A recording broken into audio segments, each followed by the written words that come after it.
Yeah, we live with the left brain because it also delivers a lot of things we want, like this telescopic, up close to reality thing. We think, Right. it's an illusion, of course, but it's offered these illusions. That's what I call mysteria, illusions which have to be, illusions which we couldn't do without. So breaking through it is very, very difficult. And you're quite right about that.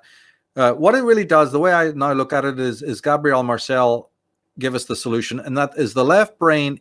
The left brain puts us under arrest and sticks us in the gulag of the problematic. So we don't even think about the mysterious anymore, right? All caps I'm talking about. So what happens is, and that's limbic, right? Because it's reducing everything, right? It's keeping us within the problematic. But the thing is, it's giving us so much efficiency over the problematic. We go, yo, right? It creates the false hierarchies. It creates the efficiency, the super efficiency, right? And that super efficiency we know as science. So I hope, this is coming around. Science, technology is the gift of horizon while we're in this fucking night of the problematic. But the thing is, tinkering with the problematic, right, as I've shown from day one, is so stimulating to us now. And that's where science comes in, right? The schools and educations are all disciples of horizon.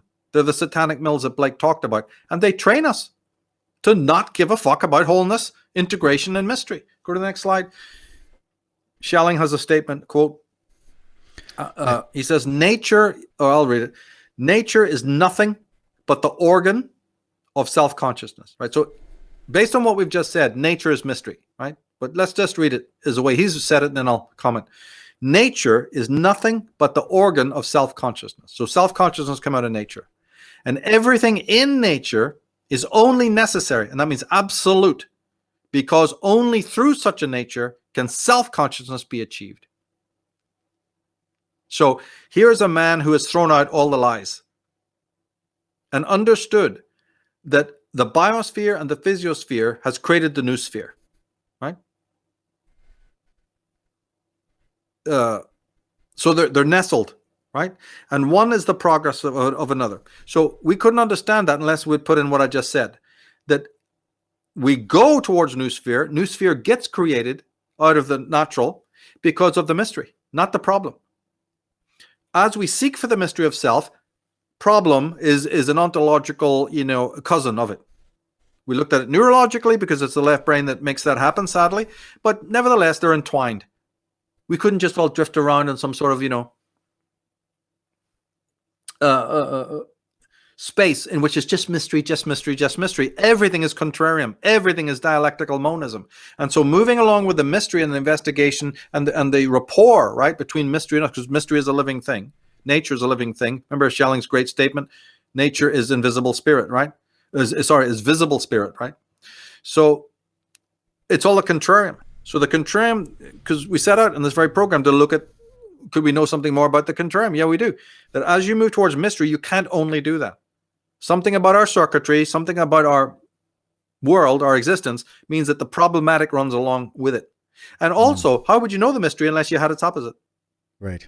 Right? So the beauty of life is I know the problematic and I'm sunk in it.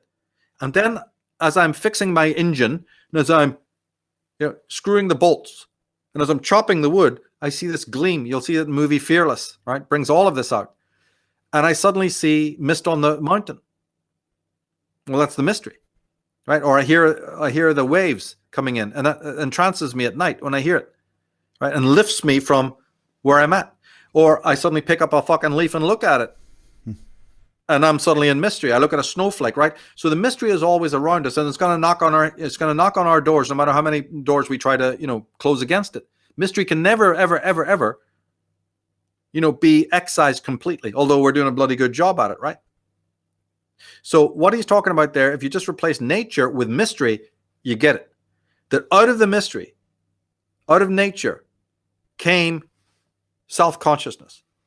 But we've already discovered that self-consciousness bears this schism, this crack, this dialectical monism within it. So that's how we progress to where we're at, right? To understand something about that. So what he understands then, where these guys went, culminates in the existential trinity we've looked at so many times, that nature is the mirror of the self, where culture, society, is the mirror of the ego. There's another contrarium, another divide. Because in the process out, what that quote did not say is that as we progressed out of the mystery out of nature, we divided into individuals and society, right? Mitwelt and Eigenwelt. There's two phenomena that interact. Remember, we've seen the three circles? I didn't put it in here because everybody should know it by now. Should have fucking tattoos of this on their forebrain, right? So the Eigenwelt and the Mitwelt now are stitched together, cannot be separated. What I call a self, I know about because of the existence of culture and society. And what I know as a society is made up of individuals. Now, what we're living in today in the political climate, why it's so poisoned, is that Mitwelt is dominating Eigenwelt. With these liberal snowflakes running around, liberalism is nothing more than nihilism that is saying, you, individual, Eigenwelt, you don't exist anymore. Or if you exist, it's only for the service of the state. So this bizarre communism, this fucking Karl Popper nightmare and the Bertrand Russell, it's all back again. Because the Eigenwelt is under attack. And we've unpacked time and time again how it's under attack. Right? Now, somebody will go, but I don't even get how mystery and nature is connected. Well, when's the last time you saw the sun plugged in? When's the last time you saw that any human being's thoughts or existence changes what happens out there? Right?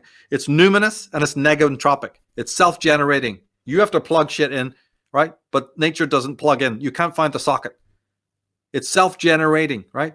Which is called negentropia. And it's also numinous, like we said. So, of course, we don't have to belabor the point. Everything that humans, create needs to be plugged in.